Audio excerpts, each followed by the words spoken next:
and welcome to the Lifetime Athlete Podcast. This is the place where we discuss training, nutrition, lifestyle, and mindset to achieve peak performance at any age.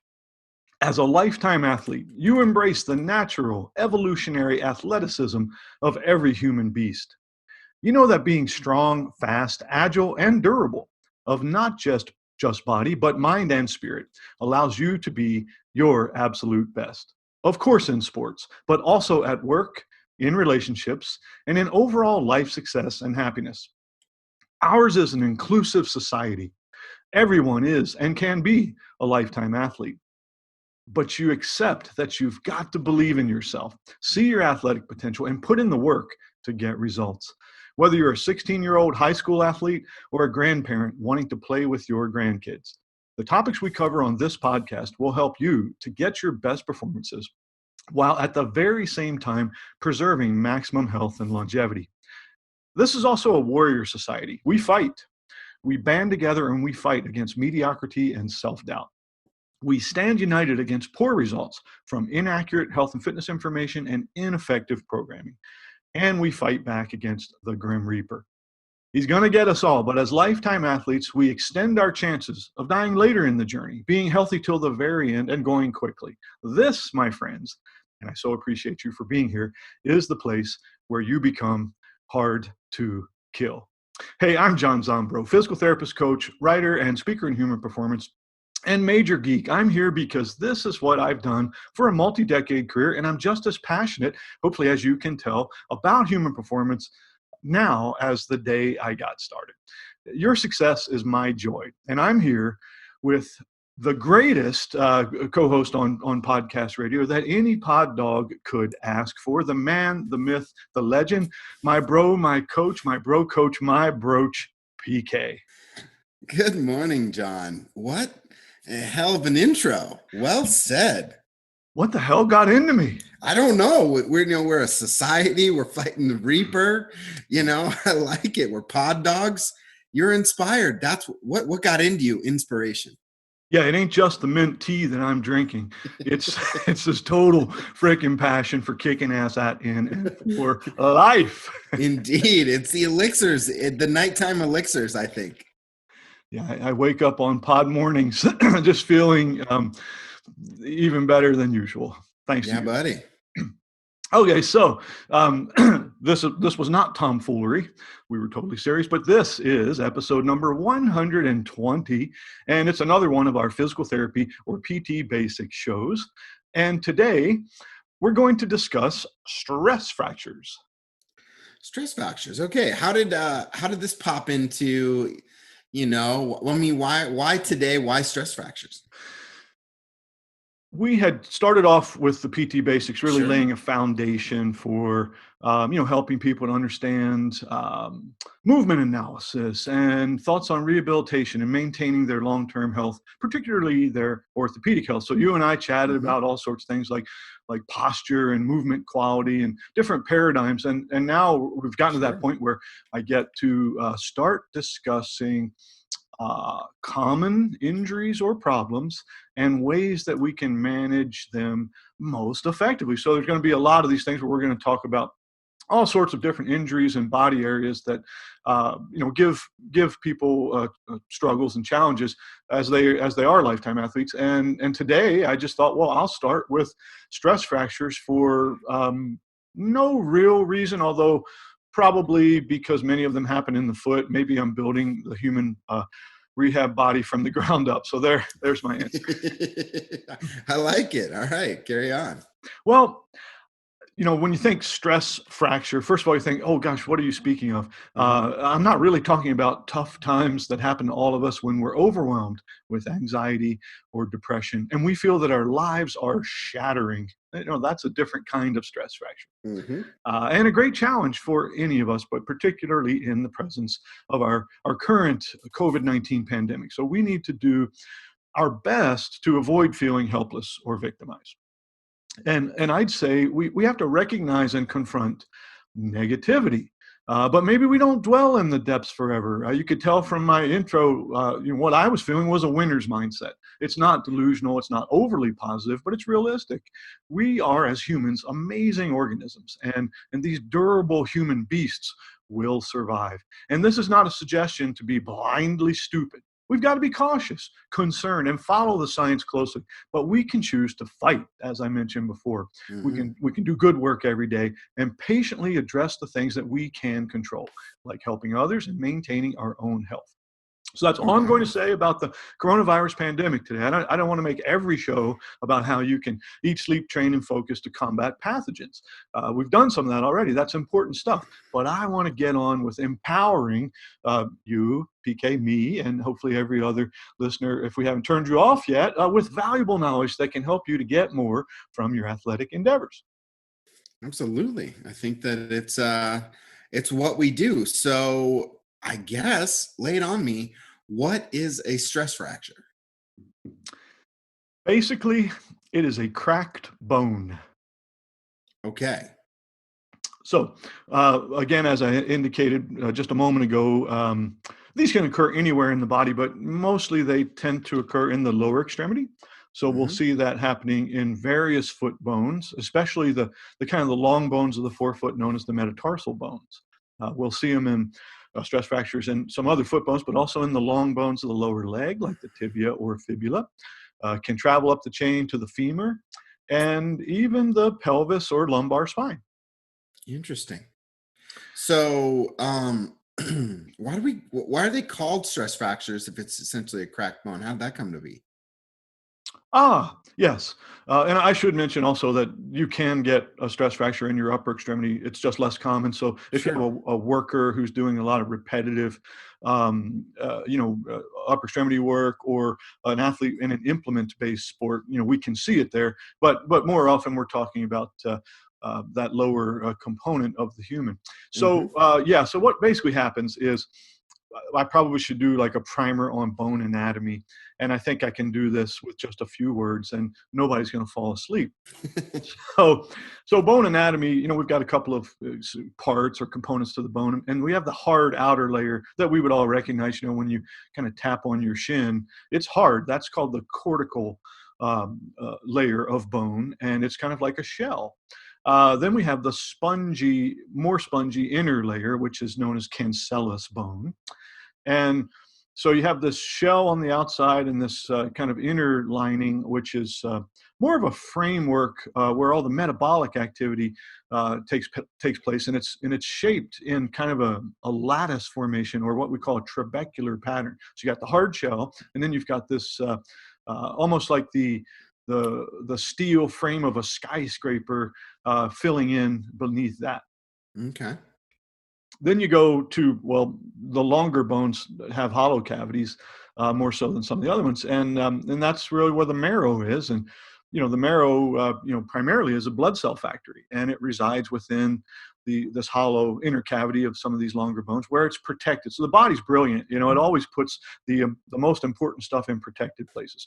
That's why we have a rib cage to protect the heart and lungs. That's why your arteries are deeper into the body, closer to the bones, with the veins being more superficial. So everything has a plan.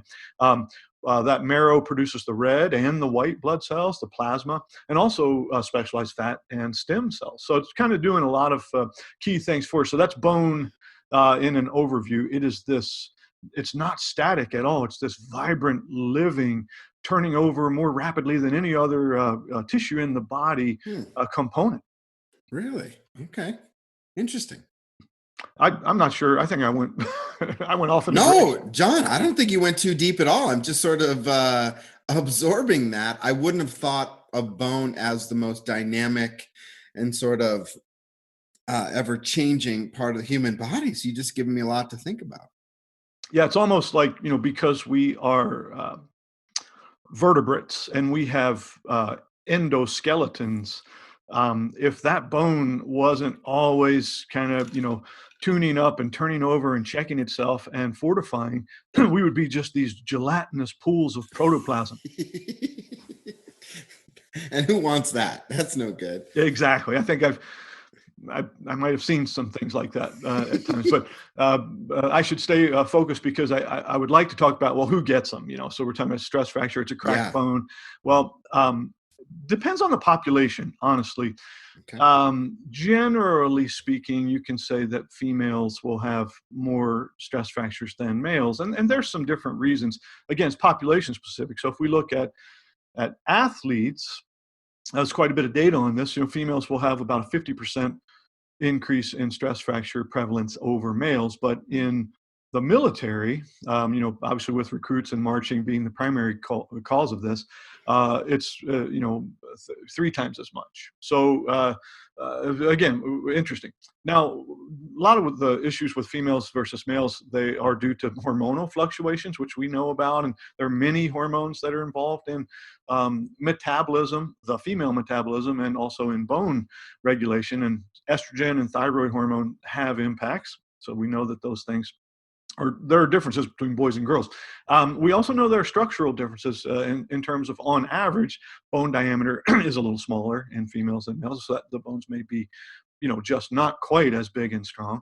And certain lifestyle factors, which are very socio-culturally entrenched with particularly diet, the diet of females versus that of males. And so I don't want to go too deep here, but there are some reasons why anyone can get a stress fracture, but females might be slightly more likely. And as we talk later about treatment, I think some of those things will just come out. So I won't dive too deep. Okay.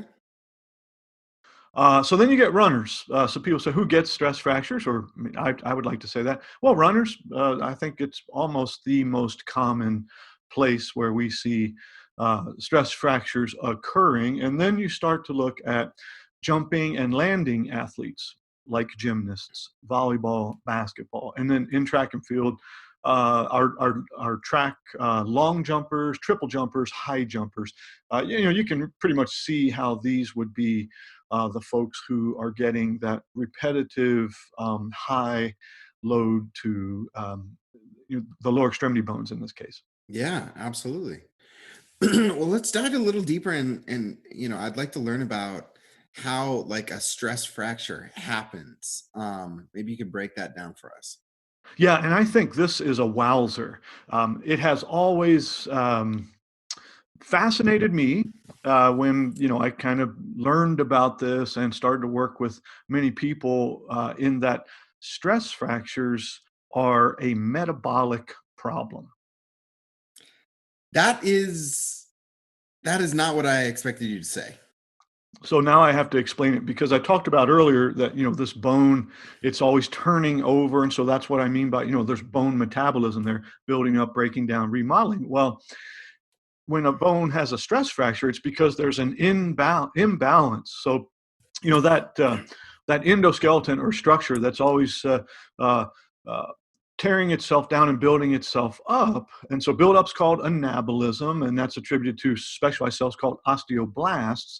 And breakdown or catabolism is related to osteoclasts. Well, why it's a metabolic problem is there's an imbalance. Whatever is accelerating bone breakdown gets ahead of bone build up or build back up. And so that's where this metabolic imbalance happens and the bone weakens and cracks. Hmm. Okay, so we'll keep going. I'll hold my question because I think you'll probably get to it. Okay, so then we go into loading, so that's the mechanical side of this. And we know that loading is essential for, bone mineralization, for bone health, but it's necessary kind of with a bell-shaped curve. We're in a Goldilocks amount. Not enough Okay. loading and we get weak bones, too much loading and we overstress the bone. And so that's what I want to say there. And then we've got that building block supply. So bones are made out of multiple things that I think I'll probably get to in a moment. And so we want to have the right amount of loading and a good supply of the things that help to create density and mineralization in our bones. And I'd say proper load stimulates mild breakdown, which we want.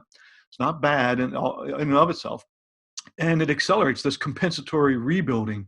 And so that's constantly going on, and that's the process known as bone remodeling. So now if loading and breakdown get ahead of buildup, that's when this imbalance occurs and the bone weakens. And then the more load we have, we have these structural failures because, the scales have tipped the wrong way. We've got too much load with a bone of lower integrity, and something's going to fail. Interesting. So there's a lot happening behind the scenes. I mean, I'm not a scholar or scientist like you, but I wouldn't have thought that it was necessarily that connected to what's happening behind the scenes on a cellular level. Okay, keep going. Yeah, it's almost like the skyscraper that never gets finished. It's just continually being built. And so you see this, this lattice framework of steel, and then they're, building it. But for some reason, oh, let's tear it down a little bit and let's remodel it again. And I guess the people in charge can't quite make up their minds. That's what bone is doing. And so when we talk about nutrients, now this gets to be very interesting because we have this challenge in our society, kind of this isolationist view at times. It's one thing.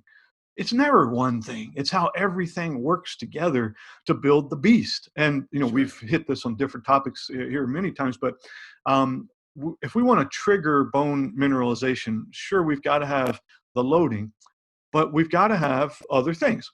Of course, it's calcium, but it's also phosphorus, magnesium, potassium, and possibly it's debatable fluoride.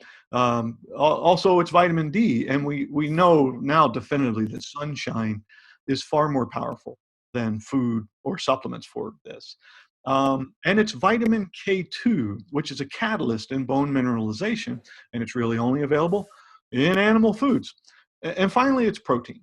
So that's the framework. That's that steel lattice, the structure of the skyscraper that the minerals fill in. So we need all those things. Hmm. Okay, so we need all those things. So it's really is it a delicate balance? It sounds delicate, but is the body sort of fortified for this? We talked about how common it happens, but it kind of seems like a pretty complex balance that we have to strike. That's a great question. And I guess the way I would answer it is it's actually not too delicate of a balance. The body's got a lot of room for error, and Okay. it's durable, so as long as we're reasonable with load progression and we're reasonable with nutrition, bones do fine. They do pretty well. It's only when we get really excessive where then things do become, I guess, kind of delicate. And that usually starts as what would be known as a stress reaction. Hmm. So the bone is starting to weaken. It has not yet cracked, and soreness and inflammation are starting to develop before really significant damage shows up. And here's the problem. Uh, this is where the issue comes in. And I usually, when I get the chance to see somebody on the front end, I'll say, don't ignore this, because motivated folks training through pain is the usual story. They were getting signals oftentimes for weeks, and they just Yeah. didn't know any better, and they were very motivated, so they fought through the pain and wound up with a fracture.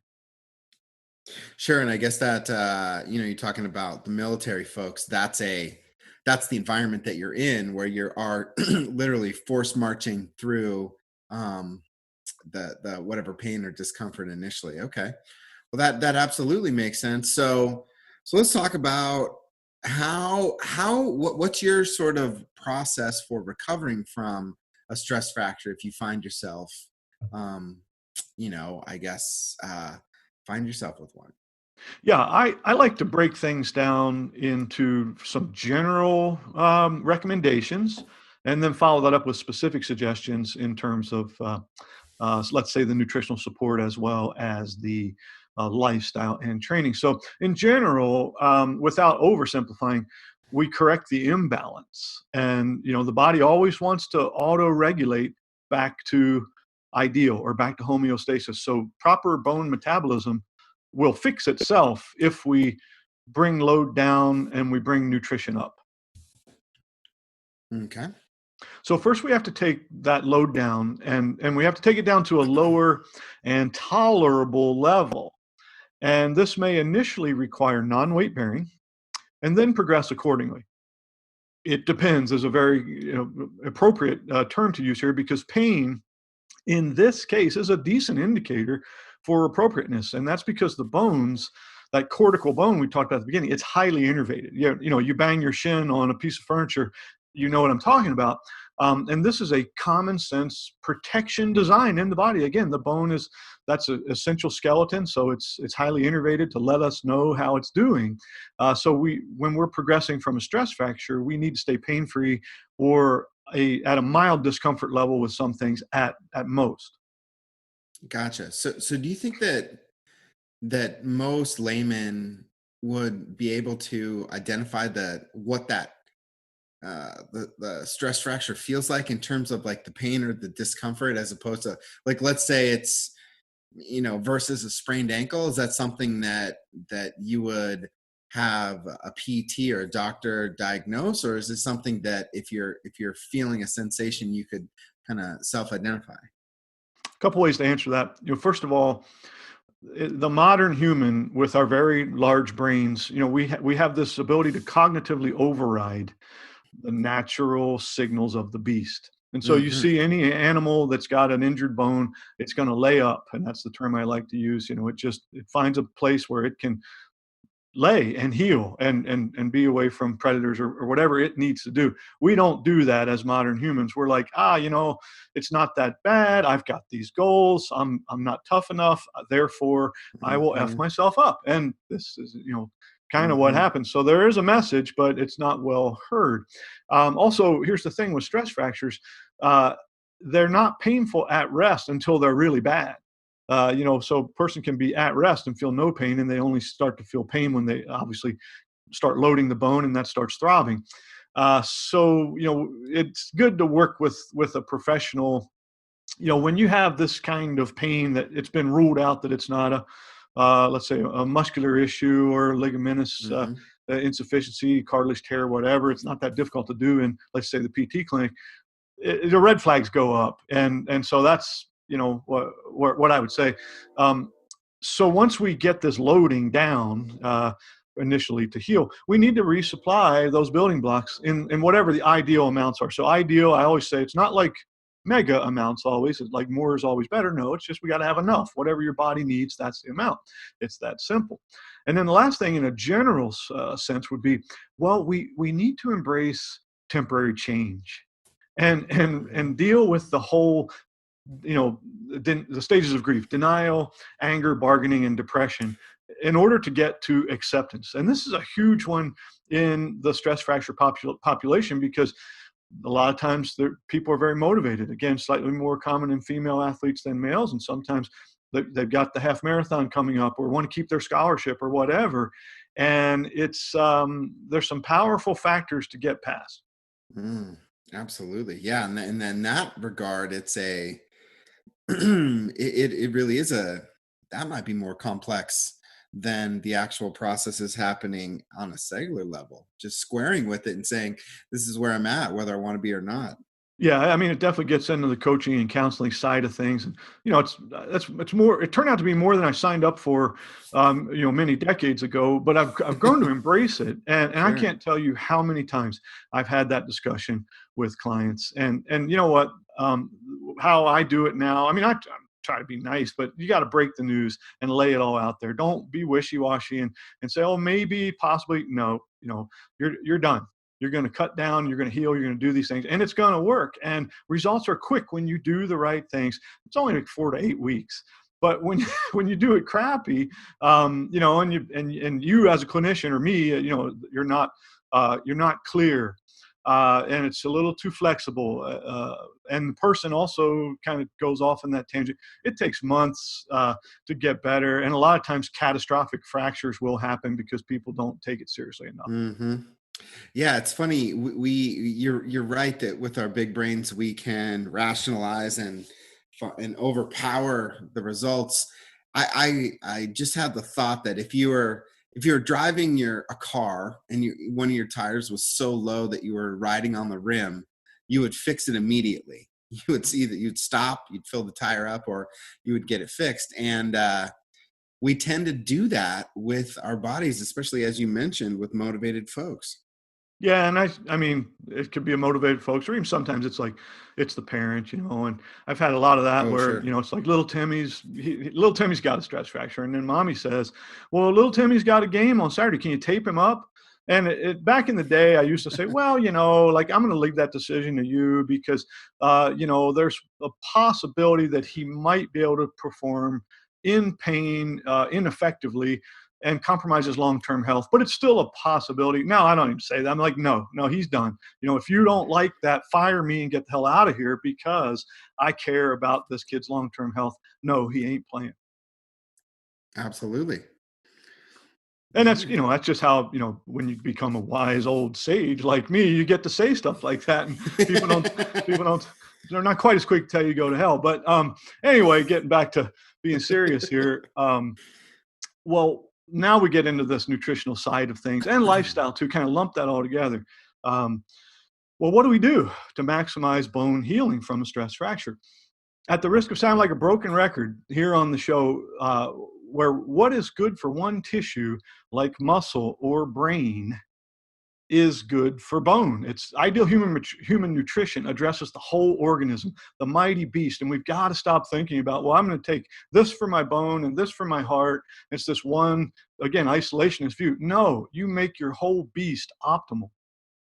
Got it. Okay. Man, Lay it on me. What's I'm the fired recipe? up today. I'm I loving it. know. Yeah. Don't Okay. stop. So sunshine is a nutrient. I count it as a food group these days. And it's more than just vitamin D. I mean, yes, absolutely. We use ultraviolet B with cholesterol in our skin to produce vitamin D. But there's a lot of benefits to the sun in terms of other health factors and circadian rhythms, et cetera. And so more so than food, more so than supplements for vitamin D and beyond, get outside for maybe half an hour between 11 and 3 when the sun is strong, and expose some skin. Now, having said that, I say, well, you got to build up slowly. We never say do anything stupidly here. So if you're milky white like I am right now, and I'm not going to go out at noon and walk around in my shorts for half an hour. That's going to burn my skin. That's not appropriate. But you know what? I can do that for 5 minutes or maybe 10, and then in a while I'll be able to do that for a half hour and get max benefits. So again, common sense and science. Yeah, absolutely. Absolutely. So it's interesting that you're talking about sunshine as a nutrient. That is again, you're just dropping nugs today, Jay-Z. Man, so get those minerals in the diet. And now, we could really chase this extensively, but if I said only this, eat a planet-based diet. So eat stuff that came from the earth, looks like it did, your bases are going to be covered. If you're eating a lot of crap in boxes and bags, it's been milled and processed and has all these additives, you're not going to get it. You need to eat real food and from both the animal and plant kingdom if you so desire. Absolutely. Okay, now we're really pushing it because we're talking about vitamin K2. And you can get it in supplement form. But again, it's probably not as good as the real thing. And where does it come from? Well, largely it's present, vitamin K2 is present in animal fats and, drum roll please, liver. So, very few people will say, I love liver. But if you can find a way to eat a little bit of liver once in a while, maybe like a small serving once a week, that might be a suggestion. It's going to have huge benefits for you because you're getting that bioassimilable K2. You don't need tons of it, but you do need it in your diet as that catalyst. And then finally, we get to protein. As you know, we're pushing pro here all the time on the show because the literature really supports it. But it's very similar to the data that we've discussed for muscle protein synthesis. So bone build up requires several good doses of complete proteins, all the essential amino acids every day to maximize. So if I've got a person who's got a stress fracture and they kind of say, well, I'll have a little bit of granola for breakfast, and then lunch maybe I'll have a salad, maybe finish it off with some chips or cookie, and then at night I'll have like some pasta or rice. And so I don't really eat a lot of meat. Maybe sometimes I'll have just like a little tiny piece of chicken or salmon. I'm going to say that's probably why your bones broke, because you're not feeding them properly. You're not feeding the beast. You got to get that pro. Exactly. And so dairy, dairy comes into it can be valuable. It's a source of things. So dairy has protein, it has fat, it has calcium. That's kind of nice, but you don't have to do dairy if you don't want, but you've got to do the pro. I mean, as we've discussed at length, it's just doing a lot of things behind the scenes. It's a hero. So last but not least, in the lifestyle stuff, which we put nutrition and sun in there, lower your stress and increase your sleep. And you ask why? Well, these things directly affect the anabolism catabolism ratios in every body tissue. So if you're sleeping more and you're not stressing out, you're not in that sympathetic state, you're in more of a buildup state. Yeah, I hear you. So that same kind of person, I'm always interested in what they're doing for training, but I want to find out, hey, what are you eating? Let's do a dietary recall, maybe a log, or at least just tell me, what do these meals look like? And if they said what I said before, I'm like, red flag. But then they're like, yeah, I got a project going on, or it's exams and this and that and the other, and I'm sleeping like 4 hours a night, and I'm like, well, guess what? That's weakening your bones.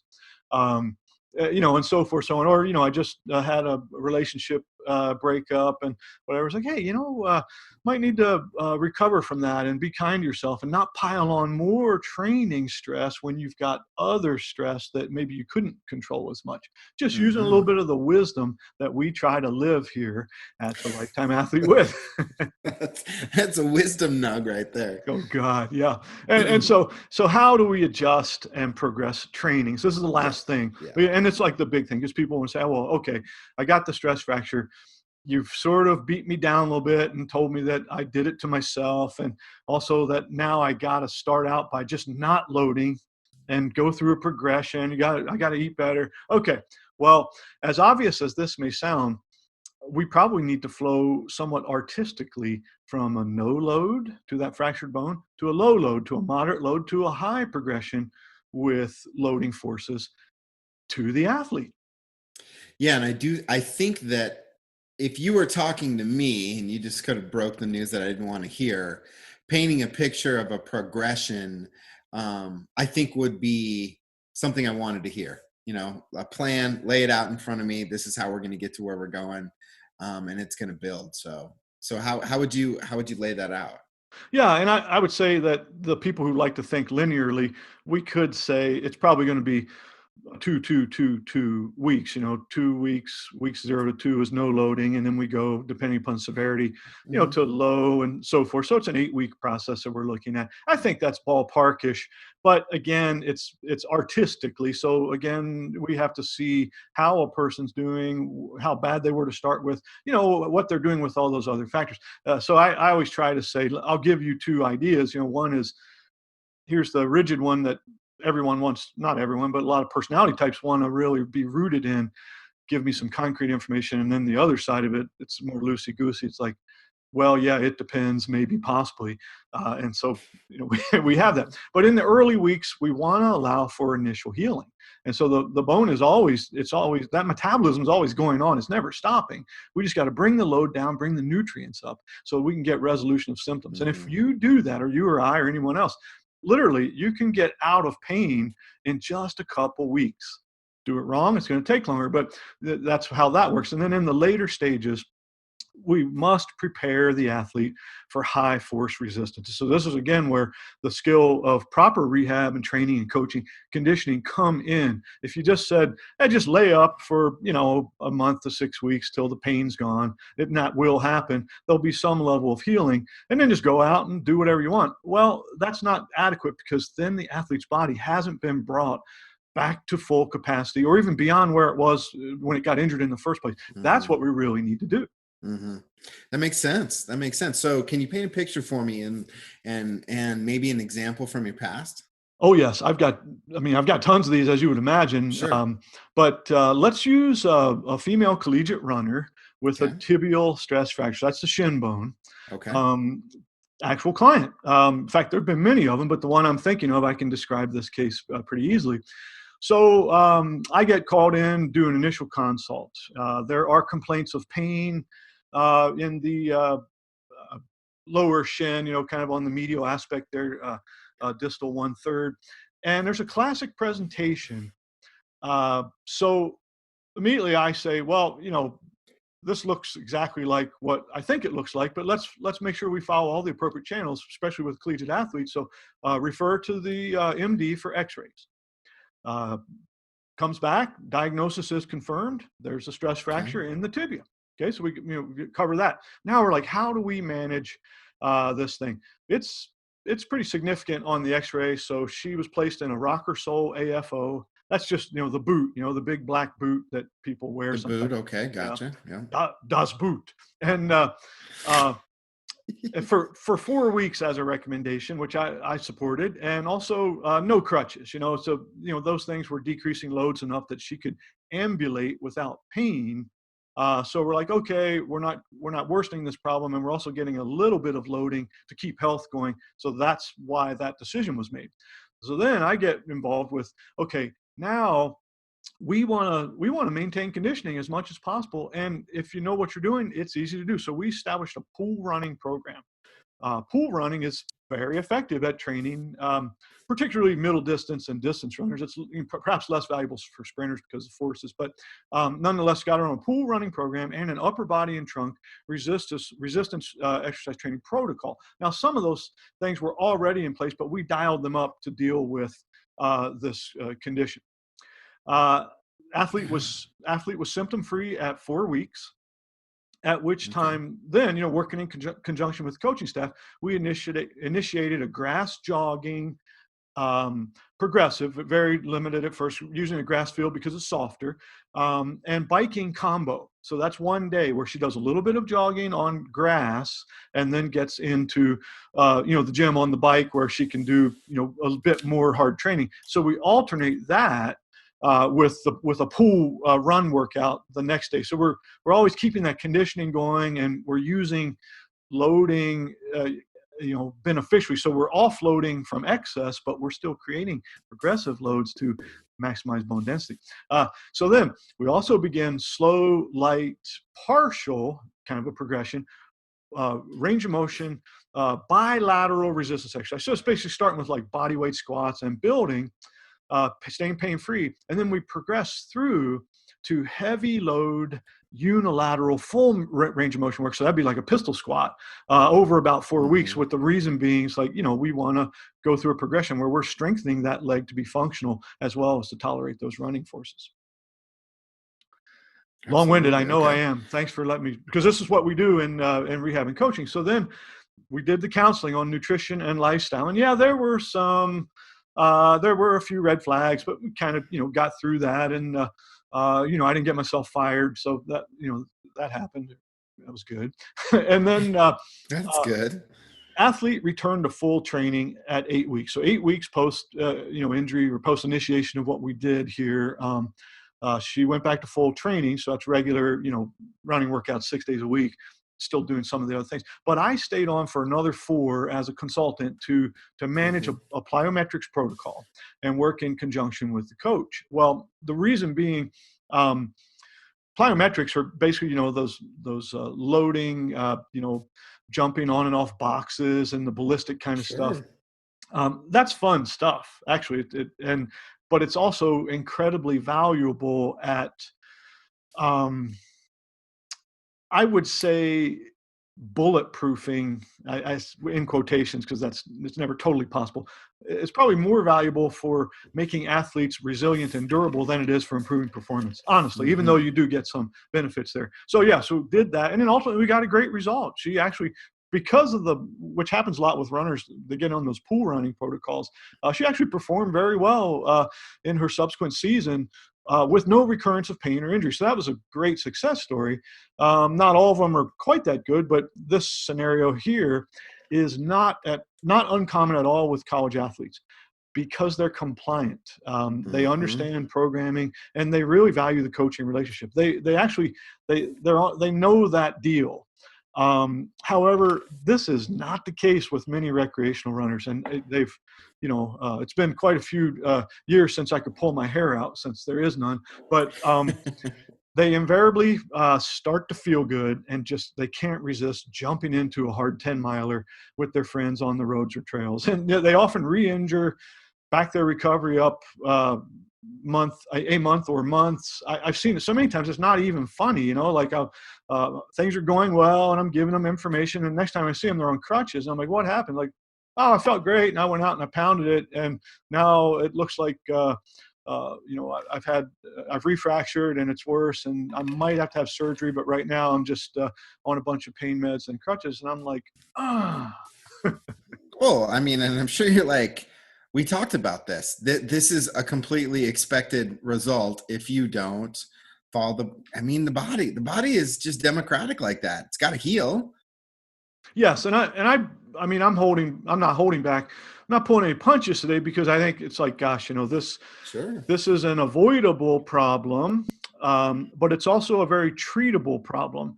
And to have a person stuck in a chronic cycle, it's just due to mismanagement and lack of intelligence. And I feel strongly that we've got to put that out there. Sure. Sure. And it does make common sense. I mean, you were talking about like just animals in the wild, like they would essentially naturally follow that same program that you just laid out there for someone who's got an athletic pursuit. I really have, I think that feeling of feeling good and wanting to have some fun or get some activity is completely natural. It really is the discipline to not push it too early. It's a big piece. Yes, it is, and I've probably enough on stress fractures, but I think that Sure. I hope it was valuable for folks. I really feel like I wanted to get the message out there. So we're going to do more of these kinds of things where we give you the background and also the simple solution to these problems. And this episode, as most or many of them are, brought to you by the Lifetime Athlete Coaching and Physical Therapy Services. So if you like what you're hearing and you've got a problem and you're struggling, you want to learn more, do more, just go to the lifetimeathlete.com, click on coaching or PT, and you can get really some immediate, or maybe close to that, online help, and basically just get more results, stay healthy, stay pain-free, stay high performing. Absolutely. Thank you, PK, and thank you, audience. Thank you. Adios, everyone. Bye-bye.